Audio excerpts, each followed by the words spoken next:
This video is the second in a series previewing the 10-volume Photographic History of the Civil War. We are exploring these historic volumes, bringing these images to life and sharing the stories they hold. With each frame, we will uncover brief yet powerful glimpses of the men who fought, the places they stood, and the pivotal moments that turned the tide of war. The year is 1861. The first shots have been fired at Fort Sumter. The nation is divided, and war has become inevitable. Volunteers from both North and South have answered the call, marching to defend their cause. Now, with rifles in hand and uncertainty in their hearts, they prepare to face their first great trial on the battlefield. This is Bull Run, the moment when war became real. Bull Run, the volunteers face fire. The first shots have been fired at Fort Sumter, and sides have been drawn. Volunteers are now armed, and the first great battle is about to commence. The Southerner of the hour in 1861, Pierre Gustave Toutant Beauregard.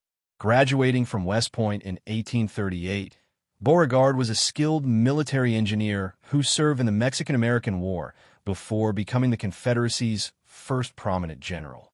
His leadership in the bombardment of Fort Sumter gave him early fame, and by July 1861, he commanded Confederate forces at Bull Run alongside General Joseph E. Johnston. His tactical acumen helped turn the tide of battle, securing the South's first major victory. Young Southerners at Richmond making light of war. This photograph captures young men in Richmond, perhaps still viewing war as a grand adventure.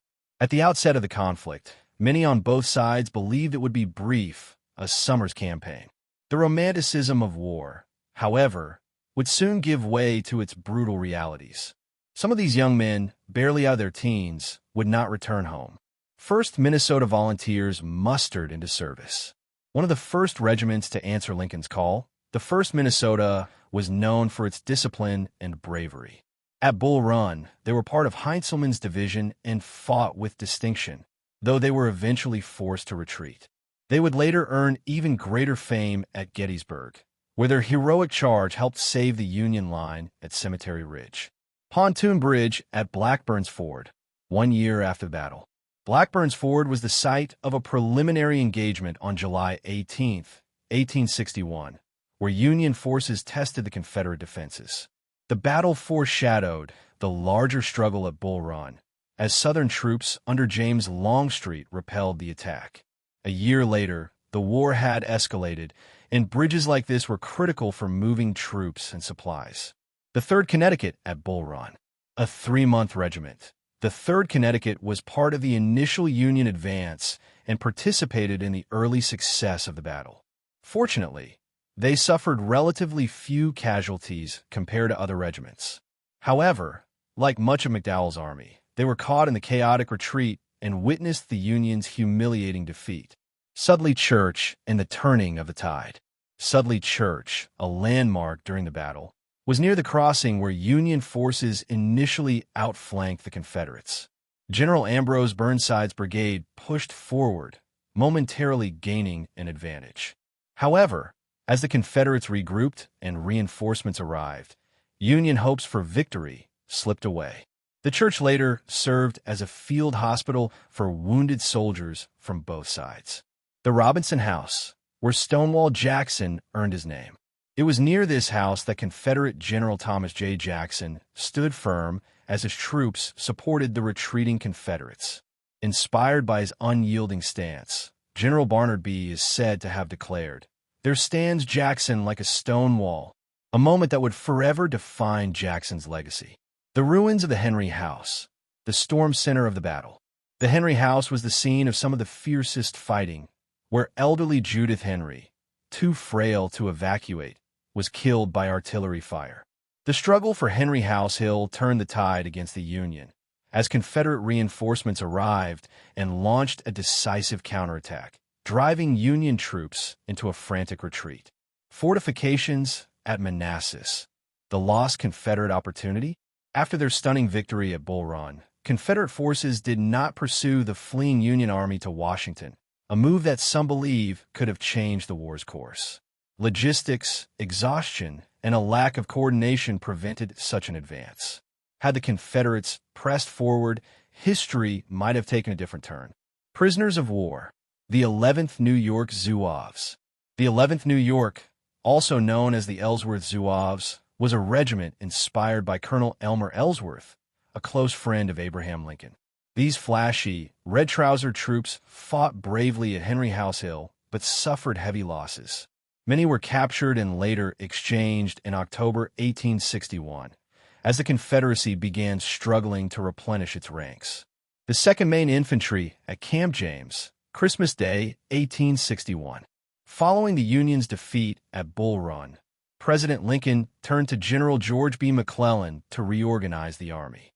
The 2nd Maine Infantry, part of the Army of the Potomac, trained extensively through the winter as McClellan prepared for a major offensive.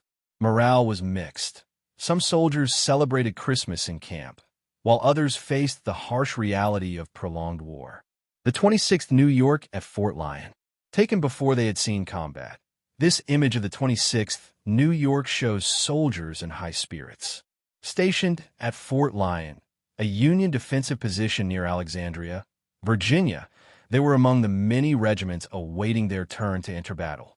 As the war dragged on, their numbers would dwindle due to disease, exhaustion, and combat losses. The 96th Pennsylvania at Camp Northumberland. At full strength in this photograph, the 96th Pennsylvania would, like many regiments, see its ranks depleted over time. Illness often claimed more soldiers than battle, and by the war's midpoint, many 1,000-man regiments fought with only a fraction of their original numbers. The image captures a moment before the hardships of war took their toll. As the dust settles on the fields of Bull Run, the war is only just beginning. The men who fought here, whether in victory or defeat, could scarcely imagine the long, grueling years of conflict that lay ahead. This battle was but the first great clash in a war that would stretch across the continent, from the eastern seaboard to the vast, untamed West. In our next video, we continue through Volume 1 of the Photographic History of the Civil War, turning our focus to the battles in the West and along the mighty Mississippi River. The struggle for control of America's heartland will come to life through the lens of the past, capturing the faces, the fortifications, and the fierce engagements that shaped the course of the war. Thank you for joining us on this journey through history. If you enjoyed this video, please like, share, and subscribe to help bring these stories to more viewers. Your thoughts and suggestions are always welcome in the comments. We'd love to hear what moments in Civil War history you'd like to see next. Until next time, let the images of the past remind us of the sacrifices that shaped the nation we know.